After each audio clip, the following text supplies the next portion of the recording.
Assalamualaikum warahmatullahi wabarakatuh. Di sini saya akan mempresentasikan hasil kerja saya. Kegawatan darurat neurologi stroke. Latar belakang. Stroke merupakan penyakit kehilangan fungsi otak yang diakibatkan oleh berhentinya suplai darah ke bagian otak. Stroke disebabkan oleh trombosi, embolisme cerebral, iskemia, dan hemoragi cerebral. Penderita stroke saat ini menjadi penghuni terbanyak di bangsa atau ruangan. Hampir semua ruangan pelayanan rawat inap penderita penyakit saraf.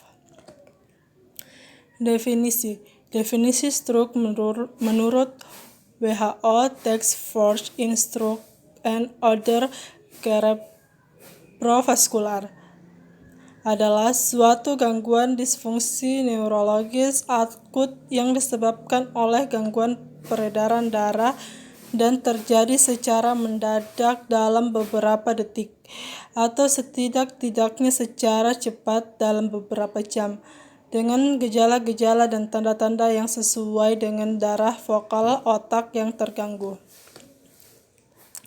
Klasifikasi. Stroke hemoragi merupakan perdarahan cerebral dan mungkin perdarahan subkranoid disebabkan oleh pecahnya pembuluh darah otak pada daerah otak tertentu. Biasanya kejadiannya saat melakukan aktivitas saat aktif, namun bisa juga istirahat. Stroke non-hemoragi dapat berupa iskemia atau emboli dan trombosis cerebral. Biasanya terjadi saat setelah lama beristirahat, baru bangun tidur, atau di pagi hari. Tidak terjadi perdarahan, namun terjadi iskemia yang menimbulkan hipoksia dan selanjutnya dapat menimbulkan edema sekunder. Kesadaran umum baiknya. Etiologi trombosis cerebral. Trombosis ini terjadi pada pembuluh darah yang mengalami oklusi sehingga menyebabkan iskemia jaringan otak yang menimbulkan edema dan kongesti di sekitarnya. Trombosis biasanya terjadi pada orang tua yang sedang tidur atau bangun tidur. Hal ini dapat terjadi karena penurunan aktivitas simpatis dan penurunan tekanan darah yang dapat menyebabkan iskemi cerebral. Hemoragi perdarahan intrakranial atau intracerebral, termasuk perdarahan dalam ruangan supranoid atau ke dalam jaringan otak sendiri.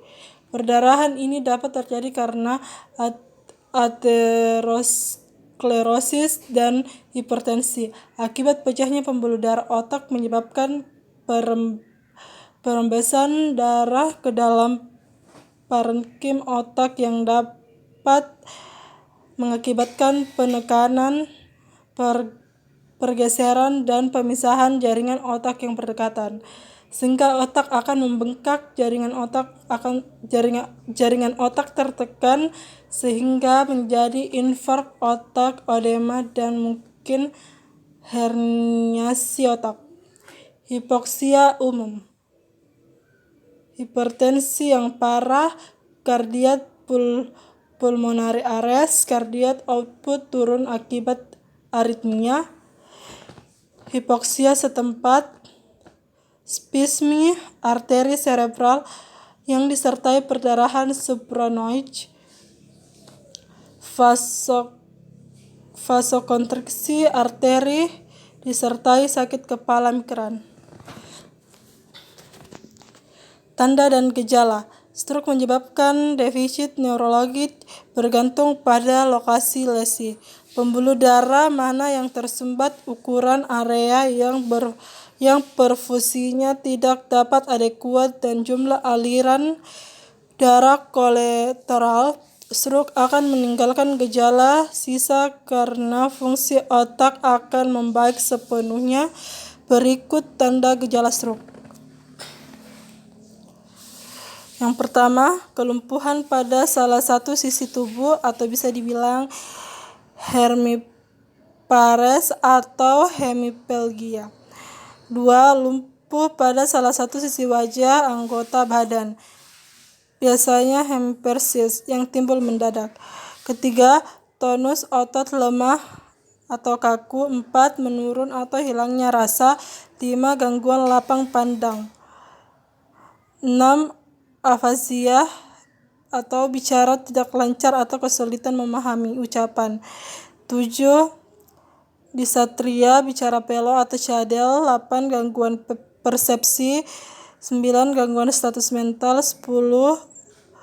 Vertigo, mual, muntah atau nyeri kepala.